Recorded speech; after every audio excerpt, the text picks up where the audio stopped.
Hello everybody, Johnny Lombardi here. Welcome to sports.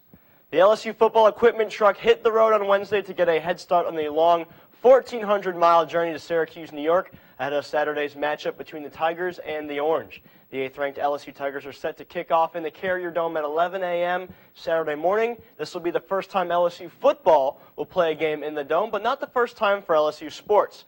In 1985, a Pearl Washington-led Syracuse squad beat LSU basketball 76-64 in front of 29,000 in the Carrier Dome.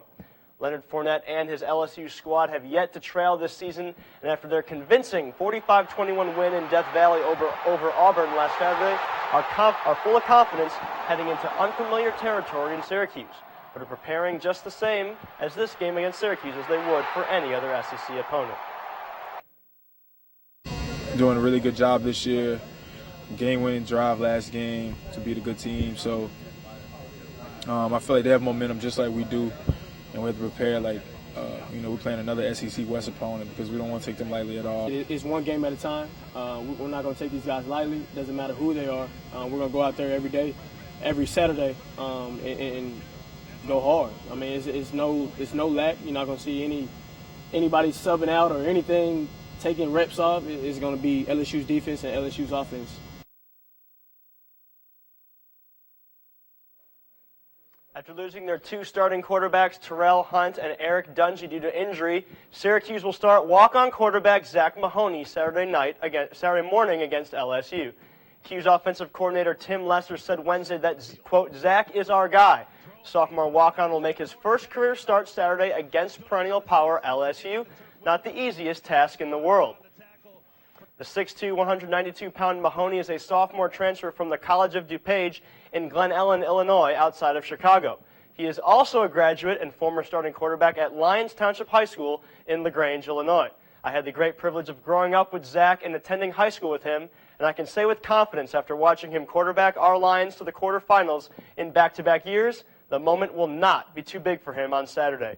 Kickoff is set for 11 a.m. on ESPN. Well, after LSU and Syracuse's early kick, there are plenty of other big games worth watching. From number 14, Texas A&M taking on Arkansas in Jerry World in Dallas. Arkansas losing two huge games in a row, looking to get their season back on track. The College Game Day game of the weekend, number 9 UCLA travels to Tucson to take on the 16th-ranked Wildcats.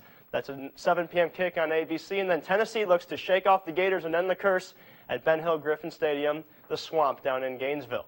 Well, Wednesday night, the LSU volleyball team played their first nationally televised game of the season and their first SEC match of the year against the Arkansas Razorbacks. The match was a thriller as the Tigers and Razorbacks battled back and forth for 5 sets in front of 1,391 fans at the PMAC. The match took nearly 3 hours to complete, and in the end, Arkansas defeated LSU 15-9 in the 5th and final set to take the match 3-2. Despite the result, LSU head coach Fran Flory was pleased with her team's effort against one of the premier teams in the SEC. I'm super proud of our effort. If our kids will fight that hard through that many sets, then this season's going to turn around really fast. That's one of the best teams in the SEC. They're just coming off beating Wisconsin, who's the number 11 team in the country. That's a great effort by our kids. The Lady Tigers now fall to 4-8 overall and 0-1 in the SEC. The next match is Sunday afternoon in the PMAC against the South Carolina Gamecocks at 1 p.m. on SEC Network Plus. That's all the time I have for sports. When we come back, one of our anchors shares their Throwback Thursday, and I sure hope it's a baby Mitch Rabelais. Stay tuned.